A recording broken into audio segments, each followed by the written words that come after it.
mwese ndabasuje nizera ko mwaramutse amahoro, mbifuza kugira itongo cyiza mwese mwahisemo kuri Cyamani TV. Nitwa Sale Hasani. Muri itondo turamutse tuje kurebera hamwe amakuru mashyashya aramutse avugwa kuri tariki ya 22 Kanama 2023. Ni amakuru menshi cyane aramutse avugwa, gusa ntabwo turi buze kwizimba mu magambo, ahubwo turaza gukubita tubangura kugira ngo rwose ducunguze uburyo umwete. Rero kuri ubu u Rwanda, Uburundi na Repubulika ya Demokarasi ya Kongo biri muri bimwe mu bihugu rwose kuri ubu biri mu bihugu bitavuga rumwe rwose hagati yabyo. Gusa kuri uyu munsi wa none u Rwanda na Repubulika ya Demokarasi ya Kongo yewe n'Uburundi bongeye guhura ku meza amwe rwose y'ibiganiro, ariko rwose byamagana akarengane k'Ababirigi bagize mu gihe cy'ubukoroni. Munyemerere duhera aho ngaho. Ni amakuru menshi aramutse avugwa, gusa reka twanzikira aha mbabwire ko u Rwanda, Repubulika ya Demokarasi ya Kongo n'Uburundi byitabira inama mpuzamahanga yabereye i Baku muri Azerbaijan yiga ku ngaruka z'ubukoroni bw'Ububirigi no ku ndishyi z'ibyangiritse. Iyi nama ifite insanganyamatsiko ivuga ku karengane kari mu bukoroni bw'Ububirigi ndetse n'intambwe bugomba gutera mu gusana ibyangiritse ubwo bwakolonizaga ibihugu byo mu karere k'ibiyaga bigari. Yateguwe n'umuryango Baku Initiative Group, ihuriza hamwe abahagarariye ibi bihugu, abashakashatsi, impuguke mu mategeko mpuzamahanga n'abahagarariye umuryango w'abibumbye.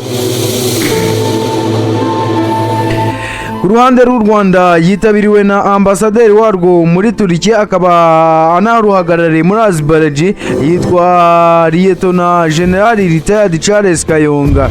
Abitabiriye inama baganiriye ku bibazo abakoloni b'Ababirigi basize muri ibi bihugu n'uburyo aya mateka yakongera gusuzumwa kugira ngo abaturage bayo bahabwe ubutabera. Abashyigikiye ibi biganiro barimo abahagarariye Maroc, Afurika y'Epfo na Loni, bavuga ko ingaruka z'ubukoloni zitagarukira ku gihe cyabwo gusa, kuko politiki, ubukungu n'imibereho y'abaturage yabyo ngo bikigaragaramo ibisigisigi byabwo. Rero ambasaderi Kayonga yagaragaje ko bikwiye ko hagaragazwa neza imikorere y'abakoloni y'Ababirigi n'ibibazo by'igihe kirekire imikorere yateje.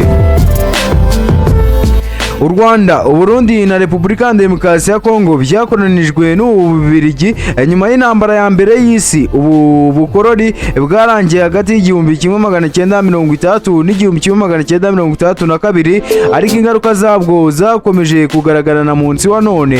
Iyi nama ibaye mu gihe ku mugabane wa Afurika hakomeje ibiganiro ku ngaruka z'ubucakara n'ubukoroni, aho ibihugu n'imiryango itandukanye bisaba ko amateka y'ibihe byashize yongera gusuzumwa hagamije gusubiza Abanyafurika icyubahiro ndetse yewe n'ubutabera.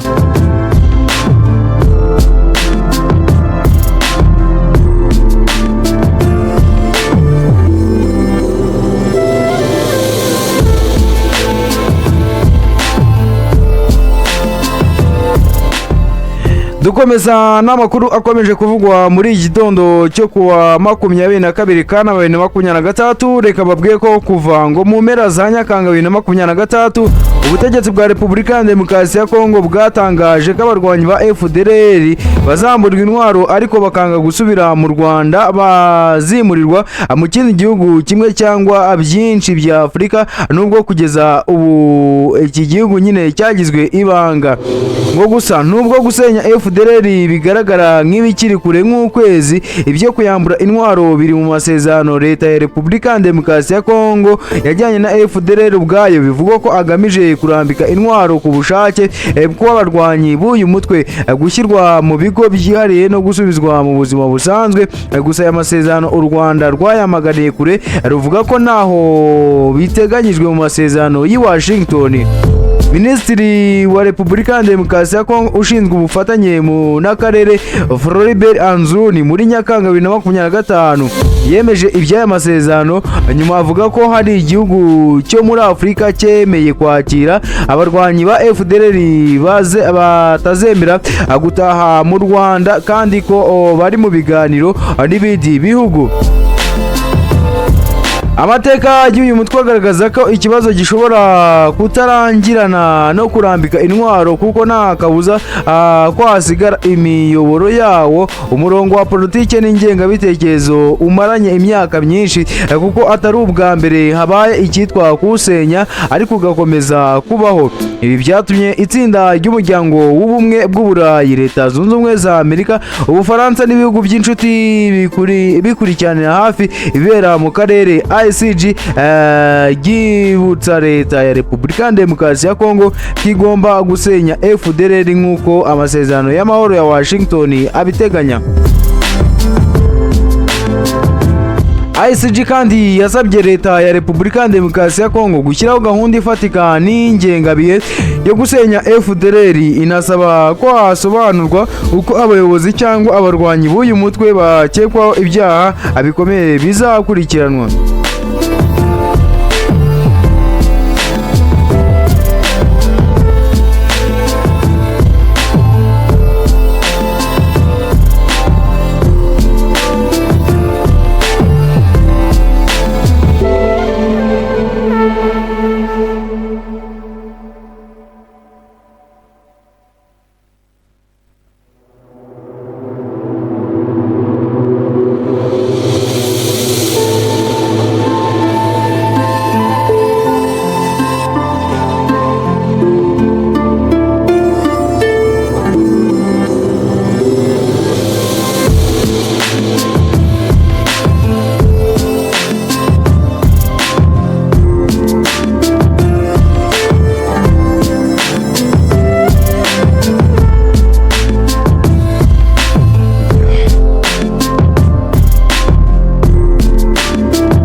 Ubwo kandi twakomeje n'amakuru aramutse avugwa, reka babwiye ko kuri ubu Minisitiri Nduhungire yahaye ikaze umukinnyi wa Repubulika Demokarasi ya Kongo ugiye kujya ayambara Visit Rwanda.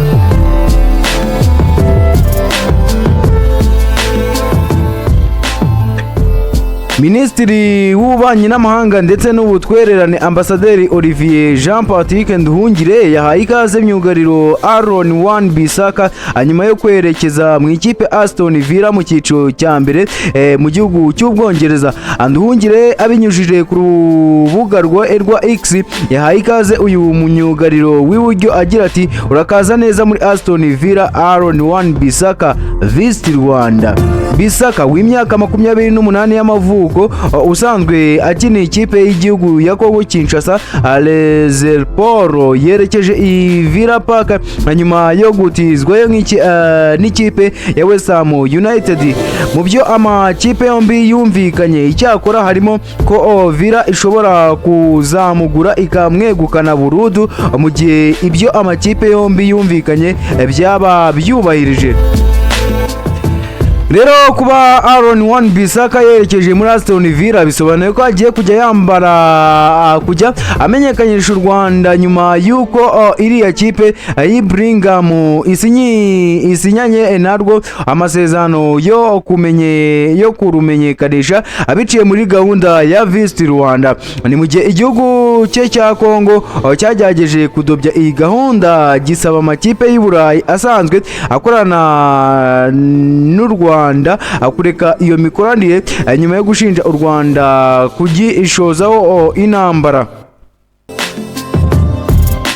Reka nigire muri Repubulika Demokarasi ya Kongo maze mbabwiye ko twirwaneho na M23 barimo barigamba guhera isomo FARDC na FDNB muri Rugezi na yewe na Apo10. Ukuba bavuga kwigamba, ukuba bavuga ngo bigambye bagize bate, nta kundi kwigamba ni ukubarasa, ni ukubasukamo amasasu, ni ukubahereza umwoto. Rero twirwaneho murabizi ko ari umwe mu bafatanyabikorwa cyangwa se ari umwe mu mutwe rwose ufatanya na M23 kurwanya ihuriro rya Leta na Repubulika Demokarasi nyine n'igisirikare cya Repubulika Demokarasi ya Kongo. Rero muri gitondo cyo kuwa 21 rimwe kuri ubu nibwo batangaje ko bahaye isomo nyine iri huriro ry'umutwe nyine wa Repubulika ya Demokarasi ya Kongo. Umutwe wa Twirwaneho urigamba ko haye isomo ihuriro ry'ingabo za FARDC, FDN, BFDLN ya Wazalendo ubwo ryageragezaga kugaba igitero ku birindiro byawo na AFC M23 mu bice bya Rugezi na Pueziro muri Kivu y'Amajyepfo. Ibi byatangajwe na Colonel Rugabo Fideli wo muri teritwari wo muri Twirwaneho mu butumwa yanyujije ku rubuga rwe rwa X kuri uyu wa 21 Kanama 2023, aho yavuze ko huriro ryahuye n'igihombo gikomeye. Rugabo yavuze ko nyuma y'iyi mirwano ingabo z'ihuriro zahise zisubira inyuma azerekeza mu bice birimo Murima yewe na Gatete. Yagize ati kuwa 21 Kanama 2023 FARDC, FDN, BFDL na Wazalendo bagerageje gutera ibirindiro byacu biri muri Rugezi na Pueziro. Abo banzi b'amahoro bahuye n'igihombo gikomeye barimo guhunga berekeza muri Murima na Gatete. Koloneli yavuze imyato ingabo za FC ashimangira ko byanga bikunze iri huriro rizatsinda intambara. Rugabo yavuze ibi mu gihe mu masaha yatambutse FC M23 biciye muri Lawrence Kanyuka uyivugira yari yashinje ingabo za leta kwibasira abaturage.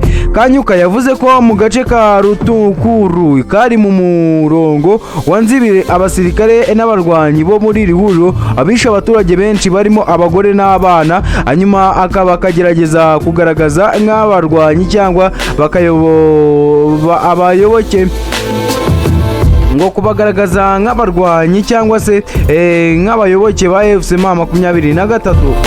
Uyu muvugizi kandi yavuze ko ku murongo wa Minembwe hakomeje ibitero by'ibisasu ku baturage birimo ibigabwa na drone za kamikaze ndetse na Tiki-6. Avuga ko byahitanye abantu kandi bikangiza ibikorwa remezo by'abasivile. Ni ubutumwa bwari buherekeje amafoto y'abaturage bigaragara ko bishwe. Kanyuka yashinje bimwe mu bihugu mu rwego rwa politike, diplomasi n'imari ndetse no gukorana n'amasosiyete yigenga akora ibikorwa bya gisirikare guhigira Kinshasa muri buriya bugizi bwa nabi. Anenga umuryango mpuzamahanga kuba ukomeje kuruca ukarumira.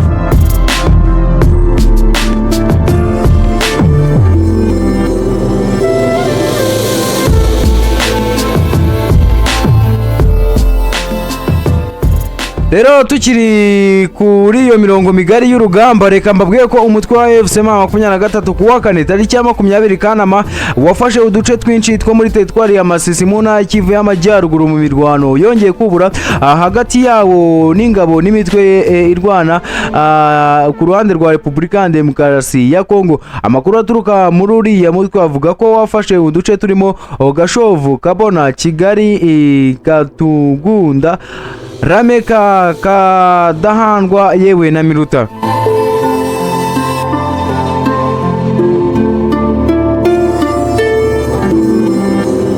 Buriya nta kintu muzi kinera kwibaza cyane nk'ubu iyo ndimo ndareba aya makuru. Ni amakuru yahereye kera cyane avuga ngo FC M23 yakubise ihuriro ry'ingabo za Repubulika ya Demokarasi ya Kongo. Ibi bintera kwibaza, ese ni iki kizatuma iriya ntambara yo mu burasirazuba bwo hagati nakose yo mu burasirazuba bwa Repubulika ya Demokarasi ya Kongo irangira? Ese nuko FC M23 nta mbaraga ifite zo gukomeza kurwana igafata Kinshasa? Ni iki kizakorwa kugira ngo iriya ntambara ibe yarangira? Ese nukubera FC cyangwa se FARDC ni ihuriro bafatanya nta mbaraga bafite kugira ngo nyine bazakure FC M23 mu birindiro byayo ubundi iriya ntambara iharangire? Gusa ikibazo ndimo ndibaza byo ni byinshi, gusa njyewe mbona igisubizo ari kimwe.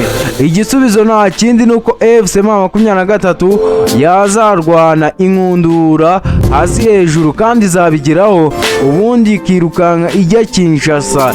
gufata Repubulika ya Demokarasi ya Kongo. Ntekereza nga amahoro yazaboneka nyine mu gihe kirambye, kuko ibi ndabivuga mfite icyo nshingiyeho. Nk'ubu murabibuka cyane rya tsinda rya Fidel Castro yayoboraga ni irihe? Fidel Castro n'itsinda rye babaye inyeshyamba igihe kirekire, ubundi baza gufata Cuba bayifata binyuze mu masasu. Reka ndeke gukoresha ingero za kure, reka nkoreshe RPF cyangwa se FPR inkotanyi nazo zatangiye ari inyeshyamba, ariko u Rwanda ubu mureba ruratengamaye. U Rwanda ni rwiza cyane, rurasa neza, byose byaturutse kuba abahungu barashyize umutima hamwe, ubundi bakita ku gihugu cyabo nyine bagaharanira kuba bakibohora. Rero na muri Repubulika ya Demokarasi ya Kongo nta kindi kintu cyakorwa uretse nyine kuba abakongomani n'inshuti zabo bakumva FC23, kuko n'ubundi Kisekedi mwumva aragenda aradubanganya ibintu ngaho, nguko ejo yagiye muri Leta Zunze Ubumwe za Amerika, yatanze amabuye ngo bacukure ngo ariko baze bamufashe kurwana. Abo bantu arwana nabo rero n'abandi ni abaturage b'igihugu cye, ni ukuri kw'Imana ni abaturage b'igihugu cye arimo ararwaya, ngo nuko gusa ngo bavuga ururimi rw'Ikinyarwanda. Muranyumvira di? Rero FC23 igihe cyose yafata Kinshasa nta kindi cyakorwa uretse abaturage kuba bashyira hamwe, ubundi bagakorera igihugu cyabo. Repubulika ya Demokarasi ya Kongo ikaba yabona amahoro asesuye rwose. Ngewe ni icyo ngicyo nagenda ndenza, kuko murabona n'ubundi guhora tuvuga ngo byagenze bitya, barwanya gutya na gutya, ibyo ngibyo ngiye mbona ntacyo bimaze. Ahubwo abakongomani bakwiye kumva iki kintu, bakwiye gushyira hamwe bakumva FC23, bakareba n'ingero zigiye zitandukanye nko mu bindi bihugu uburyo byagiye byiyubaka. Nyamuneka ngewe mu byo maze kubona n'ibyo maze kwitegereza, nuko nta gihugu kijya kuba cyiza akitaraciye mu bihe bikomeye. N'iriya Leta Zunze Ubumwe za Amerika mwumva amabwira ikomeye kuriya, nayo yaciye mu bihe bikomeye, kuko abanyaburayi benshi cyane bayirwaniyemo bashaka nyine igihe yari irimo iravumburwa. Abanyaburayi bayirwaniyemo bashaka umutungo kamere wari muri Leta Zunze Ubumwe za Amerika, ariko nyine habayeho intambara habayeho nayo no muri Leta Zunze Ubumwe za Amerika habayeho intambara. Ndaza kubireba tujye tugenda tubiganiraho gake gake tubyibukiranya. Gusa icyo nababwira nuko nta gihugu rwose kijya kuba igihugu kizima cyiza akitanyuze mu ntambara. Ku ruhande rw'u Burundi rero, abarundi yewe icyo nababwira nuko barimo barareba nyine baragendera mu murongo w'abanyapolitiki, ariko ntibarebe ngo ese iyi politiki irimo iragana he. Umurundi arimo arajya kurwana muri Repubulika ya Demokarasi ya Kongo kugira ngo akunde yibonera amabuye, ariko ntabwo yita ku bibazo biri mu gihugu cye. Igihugu buriya cy'u Burundi ni kimwe mu bihugu bitoya cyane muri Afurika y'Iburasirazuba, uretse wenda ko kiruta u Rwanda ho gato, ariko nubwo kiruta u Rwanda ntabwo nta muntu wakwifuza kujya kuba i Burundi asize u Rwanda. Bibaho se? Kuko n'abarundi rwose baravuga bati natwe twava hano. Nyine iyo uganiye n'abarundi baba hano mu Rwanda bakubwira ko nta kigenda. Si uko rero igihugu ari kibi, oya, igihugu ntabwo kiba kibi rwose, ahubwo politiki iri mu gihugu indani, uburyo kiyobowemo, uburyo babashukashuka babariganya bakagira bate, ibyo nibyo bituma rwose igihugu cy'u Burundi kigenda kikaba cyasigara inyuma cyane. Rero amakuru abaramutse mu karere k'ibiyaga bigari aba ari menshi cyane, ariko n'ubundi byose usanga bigaruka kuri ibi bintu mba ndimo ndavuga.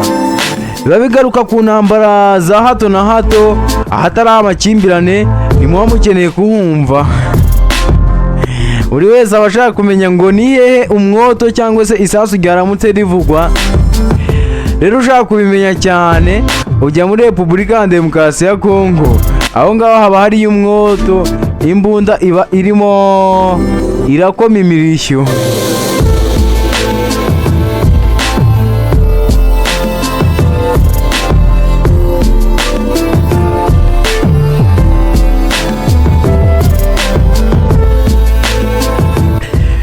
Murabizi rero ko buri gitondo turamuka turebera hamwe duca mu bitangazamakuru bigiye bitandukanye byandika kuri murandasi, ubundi tukareba ibiba biramutse bivugwa hirya no hino. Ubwo rero cyane twibandaga mu karere k'ibiyaga bigari, gusa ndagira ngo mbamenyeshe ko mu minsi iri imbere tugiye kuba twakagura. Nk'ubu kuri ubu icyo wamenya ngo Amerika ifite ideni rya tiriyari 40 z'amadolari. Ese ubundi nk'ubu iki gihugu cya Amerika tuba tuvuga ngo gikomeye, iri deni kirifite he?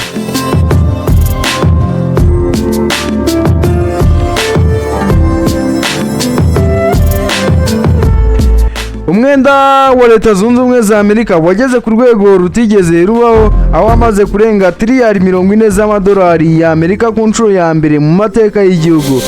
Amakuru yatangajwe n'ikigega cya Leta Zunze Ubumwe za Amerika US Treasury kuwa gatatu tariki ya 19 Kanama 2023 agaragaza ko umwenda ukomeje kwiyongera ku muvuduko ukomeye. Ibi bikomeje guteza impungenge mu bukungu kuko Amerika ikomeje gukoresha amafaranga menshi kurusha ayo yinjiza, bigatuma ikomeza gufata amadeni mashya. Umwenda wa Amerika wiyongereye hafi inshuro ebyiri ugereranyije na Mutarama 2017 ubwo wari hafi ya tiriyari 19 na miliyari 95 z'amadolari ya Amerika. Mu gihe cya manda ya Perezida Donald Trump, umwenda wa Leta Zunze Ubumwe za Amerika wiyongereyeho hafi tiriyari 7 na miliyari 8 z'amadolari ya Amerika, ahanini bitewe n'amafaranga menshi yakoreshejwe mu guhangana n'icyorezo cya COVID-19.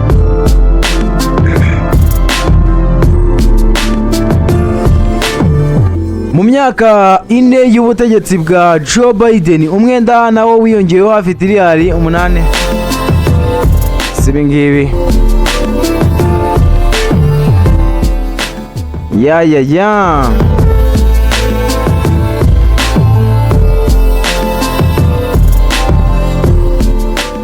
nuko Leta Zunze Ubumwe za Amerika yumva Iran irimo iritatsa iti ibihano Leta Zunze Ubumwe za Amerika zaduhaye birakomeye, birakaze, bitugizeho ingaruka. Rero kuri ubu Leta Zunze Ubumwe za Amerika zamaze kuba zatangaza ko zigiye gushyiraho ibindi bihano bikakaye leta ya Iran.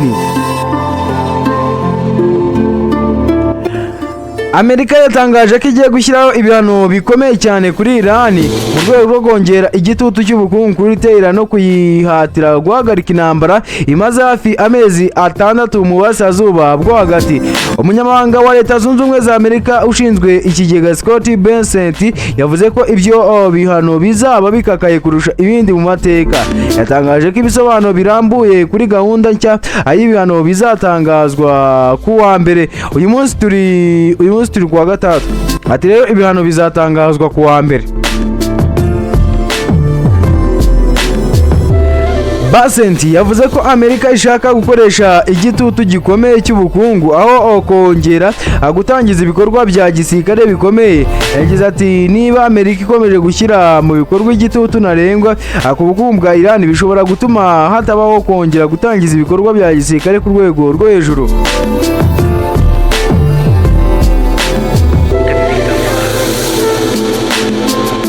Ngayo nguko rero, ni amakuru tugenda tubasomera mu bitangazamakuru bigiye bitandukanye.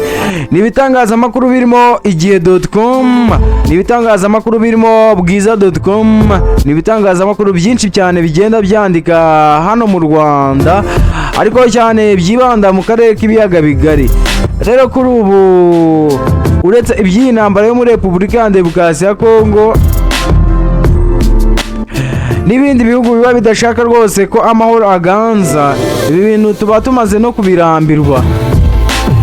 Ikintu nibaza ubundi politiki ni iki?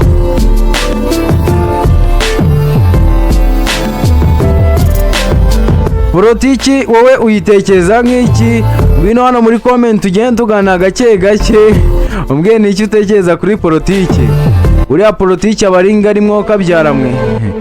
Politiki aba ari ngari, aba ari nini cyane, rero nta wavuga ibya politiki ngo birangire. Rero reka mbashimire cyane mwese tugeranye kuri aya masaha, ndizera ko twabanye neza. Nitwa Hasani, gusa njye ntabwo meze neza n'aka na gatoya, gusa njye ndizera ko mwebwe mumeze neza. Muze hano muri komenti tugiye tugana cyane, ariko cya gitekerezo cyo kwagura amakuru muracyumva muti? Muze mu bitekerezo.